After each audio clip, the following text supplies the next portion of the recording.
Bonjour à tous et bienvenue dans le Mouton à 5 pattes. Aujourd'hui, je reçois Thomas Faeli. Thomas, bonjour. Bonjour. Alors, Thomas, je vais essayer de résumer le mieux possible qui tu es, en tout cas professionnellement. Donc, Thomas, avocat, expert en réglementation et en conformité. Tu es, entre autres, titulaire d'un master en droit de l'ULB et également en droit des affaires avancées de l'Université de Gand, d'un MBA à Solvay et enfin encore un master en droit des sociétés à la KUL. C'est juste ou pas? C'est correct, c'est correct. J'ai rien oublié dans les diplômes? J'ai beaucoup étudié, il y a quelques certifications en plus, mais je sais pas si tu veux aller dans les détails. Et donc du coup, je vais essayer d'aller dedans. Tu es également donc spécialisé dans la réglementation, la conformité, en travaillant dans les secteurs forcément banque et assurance, avant de rejoindre un certificat de la FSMA. Donc oui, c'est le certificat qui est donné en fait par la Fedelfin Academy, donc en compliance, pour les compliance officers certifiés, mais qui est effectivement validé par la FSMA et la BNB. Ok, super. Et tu es également compliance officer certifié, data protection officer certifié. Pardon? Tout à fait. Et AML. Anti-money laundering, anti-blanchiment d'argent certifié. Tout à fait. Exactement. Et en 2018, tu cofondes le cabinet d'avocats Ethikos. Exactement. Un bon résumé de ma carrière. Écoute, j'ai essayé au mieux. Du coup, Thomas, aujourd'hui, on va discuter des métiers de la compliance. Et tout d'abord, on va un peu définir le concept. Qu'est-ce que c'est la compliance? Alors ça, c'est une question qui est pas évidente. D'ailleurs, en interview, nous dans notre cabinet, on demande souvent aux candidats, vous allez postuler chez nous pour travailler en compliance, mais c'est quoi la compliance? Et souvent, la réponse qui est donnée, c'est la conformité à la loi. Mais ça, moi, je réponds, non, ça c'est le droit, c'est pas la compliance. Donc, pour donner une définition de la compliance, j'en donnerai deux.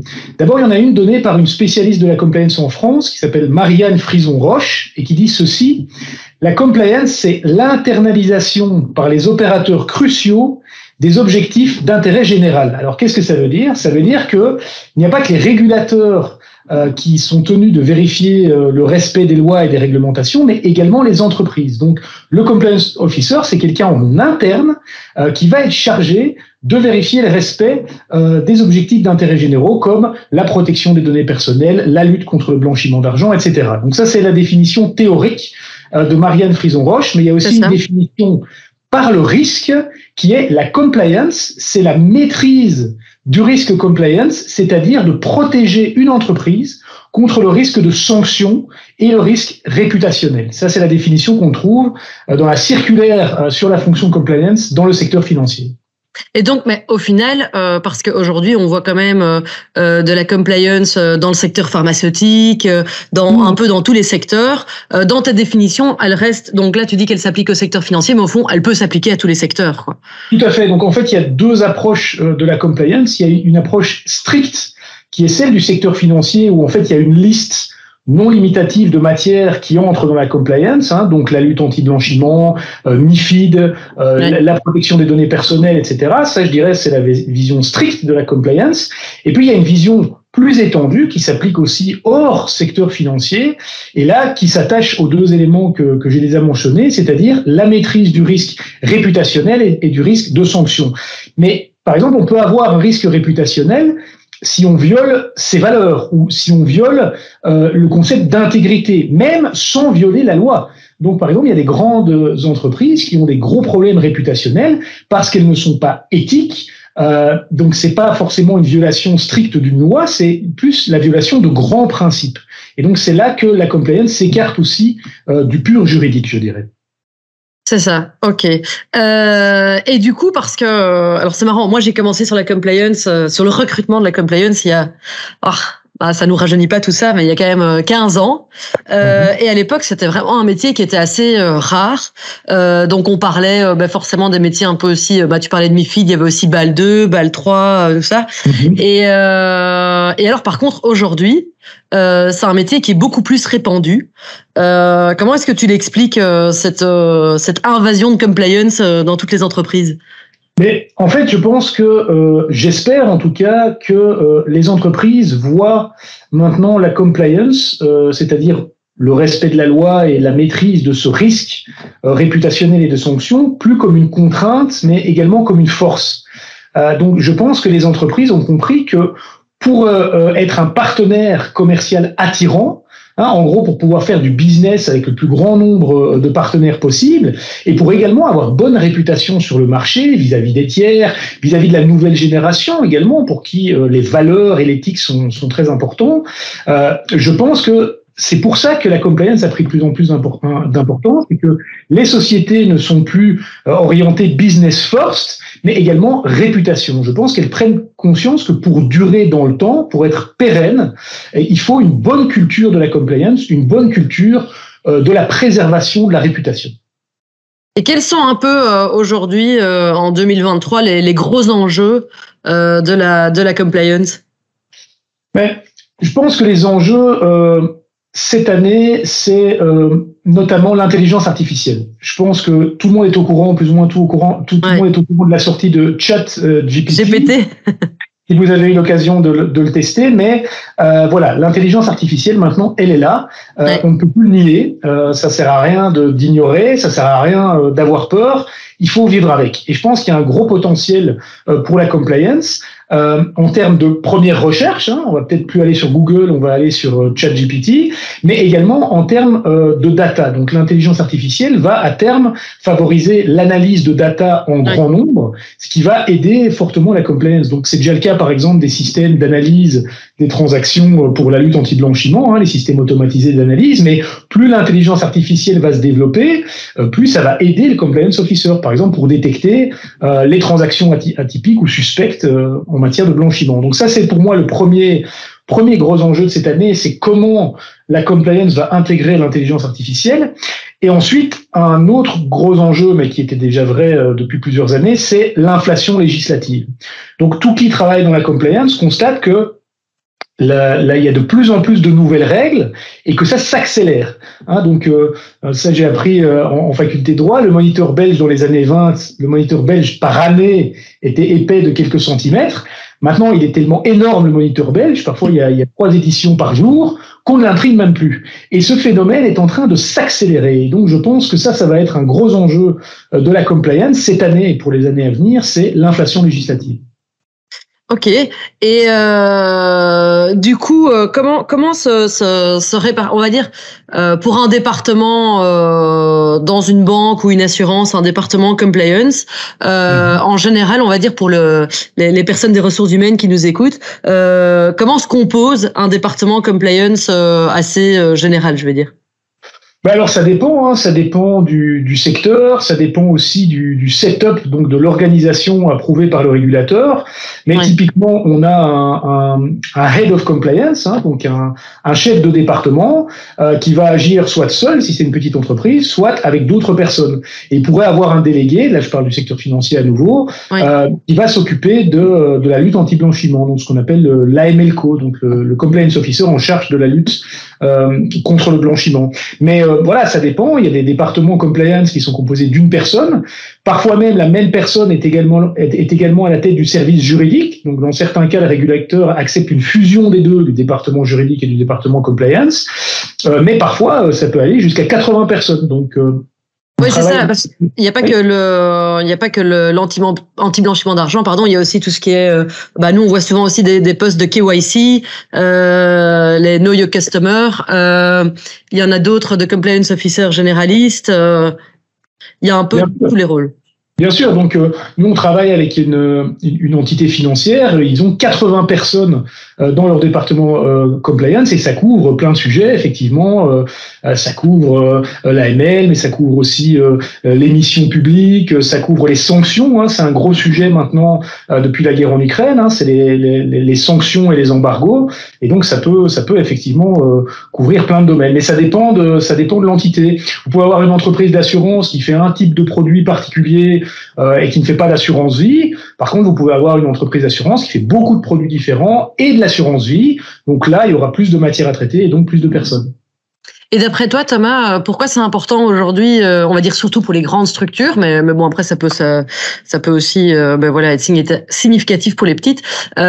Pourquoi est-ce qu'il y a besoin aujourd'hui d'avoir tellement de ressources en compliance? Enfin, par exemple, tu parlais de cette entité financière. Je suppose déjà une grande entité financière, parce qu'avoir un département de 80 personnes en compliance, c'est déjà un sacré département. Mais comment ça se fait qu'on en arrive à des départements aussi grands? Pourquoi c'est tellement important aujourd'hui? Eh bien, d'abord parce que, en tout cas dans le secteur financier, c'est une obligation légale. La loi, ou plutôt une circulaire, dit il faut des ressources suffisantes. Donc, peut-être par le passé, la compliance était considérée un peu comme la personne qui embête, hein, à qui on ne veut pas parler, qui met des bâtons dans les roues, et donc on lui donne pas de ressources, on le met dans un bureau fermé et on lui parle que quand on est obligé, et la personne sort de son bureau pour manger son sandwich. Je schématise un peu, mais c'était un peu la vision. Maintenant, comme je l'ai dit, avoir une bonne compliance, c'est de plus en plus perçu comme un avantage concurrentiel, c'est-à-dire que montrer que on respecte bien la loi, qu'on est bien organisé et qu'on respecte toutes les lois et qu'on maîtrise ce risque réputationnel et de sanctions. Donc, ça donne une bonne impression de l'entreprise quand la compliance est bien gérée. Et aussi parce que les régulateurs donnent des sanctions. Donc, que ce soit l'autorité de protection des données, les autorités financières, également, on peut parler du SPF économie si on considère que les pratiques du marché entrent dans la compliance. Il y a des sanctions, il y a des inspections.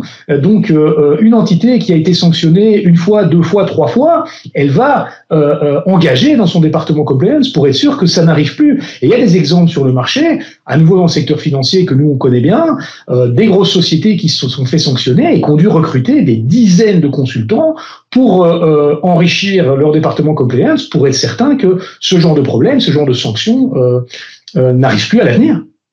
Du coup, pour anticiper toutes ces sanctions, alors imaginons que maintenant, je crée une autre entreprise. Quel conseil me donnerais-tu pour créer mon département compliance? Comment est-ce qu'on fait pour mettre en place ce département?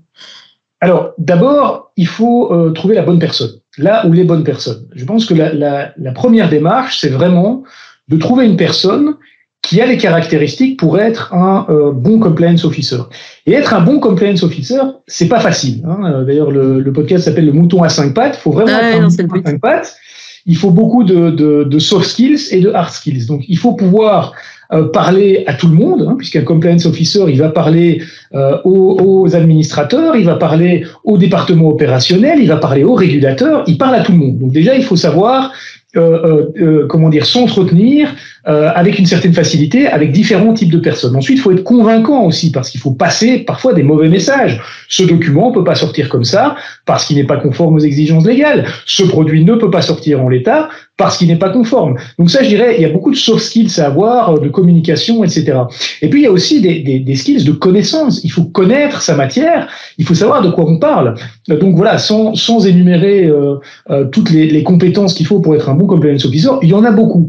Donc je pense que il faut d'abord quelqu'un qui ait ses compétences et qui ait aussi la volonté de bien faire. Il faut quelqu'un qui soit proactif et qui veut vraiment, qui a conscience de cette idée de protection de réputation et de protection du client. Et enfin, je terminerai par là, il faut quelqu'un qui puisse se situer entre deux chaises, puisque le rôle de compliance officer, il est paradoxal. Il faut protéger le client, il faut penser aux intérêts du client, mais il faut aussi protéger la société. Il faut penser aux intérêts de la société et à sa réputation. Et donc ça aussi, c'est très compliqué. Hein, il faut arriver à jongler avec des objectifs qui, a priori, sont contradictoires. Alors, tu disais justement qu'il y avait une combinaison de hard skills, de soft skills. Et c'est marrant parce que dans ce que tu racontes, je reconnais aussi beaucoup le métier de recruteur où il faut aussi protéger le client, en même temps l'entreprise. Et du coup, quand on est petit, on se dit pas, je vais devenir compliance officer plus tard. En général, et c'est la même chose pour le recrutement aussi. Quel est d'après toi le profil type justement qui correspond à un bon compliance officer en termes de soft skills, entre autres, t'en as déjà mentionné quelques-unes, mais c'est quoi le profil type quoi? Mais d'abord, je voudrais rebondir sur ce que tu as dit au début, c'est-à-dire on se réveille pas en étant petit, c'est mon rêve, je veux être soit astronaute, soit compliance officer. Alors, je peux comprendre, hein, il y a une approche, une vision du public qui c'est ennuyeux, hein, c'est boring d'être compliance officer, c'est quelqu'un qui vérifie des listes de choses à faire et c'est tout. En fait, moi, j'ai pas cette vision-là. Ça fait maintenant beaucoup d'années que je travaille plusieurs années que je travaille en compliance. Il faut s'écarter de ça. Il y a, comme dans tous les métiers, un aspect documentaire, détail, hein, mais il y a surtout un aspect quand on prend un peu de recul et qu'on voit la vue hélicoptère qui est très intéressant dans la compliance. Ce sont vraiment des enjeux de société qui sont abordés dans la compliance. Comme je le disais, par exemple, la protection des données personnelles. On peut avoir la vision du GDPR qui est un long texte qui peut paraître ennuyeux. Ouais. Mais on peut voir aussi c'est quoi l'objectif monumental, pour reprendre une notion chère à Madame Frison-Roche que j'ai cité en début d'interview. C'est un objectif monumental de la compliance. C'est protéger les gens, protéger leurs données personnelles. Donc, si on part de ce point de vue-là, si on part de ces objectifs monumentaux, c'est beaucoup plus intéressant parce qu'on se rend compte que le compliance officer a un rôle central dans la société. Ensuite, le profil type, comme je l'ai mentionné, il y a beaucoup de skills, mais pour moi, il n'y a pas de profil type. Il faut être juriste, il faut avoir étudié ci, étudié ça. Moi, j'ai fait mes armes en compliance sous la direction d'une personne qui était économiste et c'était une excellente compliance officer. Donc c'est intéressant. Donc juste pour reprendre, il ne faut pas être juriste pour devenir un compliance officer. Pas du tout. Donc il y a des conditions fixées par la loi, mais non, on peut même dans certaines conditions, il faut même pas avoir un master universitaire si le régulateur est d'accord. Donc il y a pas de profil type. Il y a des conditions en termes de formation et surtout d'expérience dans le secteur. Donc pour être nommé, il faut 3 ans d'expérience dans le secteur, mais tout profil peut s'y prêter. D'ailleurs, petite parenthèse, moi j'ai travaillé pour un régulateur, hein, donc pour la FSMA, et j'avais des collègues qui étaient économistes. Et parfois, à force d'expérience, ils devenaient meilleurs que certains juristes sur certains sujets. Donc, faut pas d'a priori et dire il est pas juriste, il comprendra pas une loi. C'est pas vrai. En fait, il faut quelqu'un qui est flexible mentalement et qui est prêt à apprendre. Je crois que c'est surtout ça un élément très important parce que, comme je l'ai dit, il y a une telle inflation législative, il y a tellement de nouvelles règles, il faut être prêt à se former en permanence. Et d'ailleurs, ça c'est une condition dans le secteur financier des compliance officers, c'est la formation continue. Très important. Et ça c'est ultra important parce qu'en fait tu suis des formations chaque année en fait. Et ça c'est quelque chose que moi je m'impose à moi-même. Hein. Pour entretenir ma certification, je dois suivre certaines heures de formation, mais voilà, moi mon associé se moque toujours de moi là-dessus. J'ai peut-être un petit complexe du CV jamais assez complet, mais je me l'impose. Important. Voilà. C'est déjà bien complet. Mais en fait. Parce que j'aime bien apprendre, j'aime bien me challenger, et dans les certifications, il y a des examens. Et moi, voilà, ça me met un peu le couteau sous la gorge. Il faut que j'apprenne, il faut que j'assimile pour pouvoir réussir l'examen. Et d'ailleurs, voilà, je pense que cette année, je vais encore faire une petite formation. Mais je trouve que c'est dangereux de s'endormir sur ses acquis. Surtout en compliance, de dire j'ai ma certification, c'est bon, je connais tout et maintenant je peux m'asseoir et pas me former. Ça c'est très dangereux dans les matières de la compliance parce que ça bouge vraiment tout le temps. Donc vouloir apprendre, être prêt à apprendre, ça c'est une des caractéristiques principales du bon compliance officer. Bon, mais parenthèse, tu voulais être quoi quand tu étais petit toi? Alors moi je voulais être, j'hésitais entre maître nageur et fakir, donc j'ai passé des brevets de natation. Déjà à l'époque, j'avais cette envie d'avoir des certifications et des brevets, et fakir, mais je me suis rendu compte que c'était un métier assez douloureux et les débouchés des fakirs ne sont pas énormes. D'ailleurs, j'ai pas vu passer beaucoup de jobs chez Gentis pour recherche fakir. Donc je pense que j'ai assez bien fait de pas me lancer dans cette voie.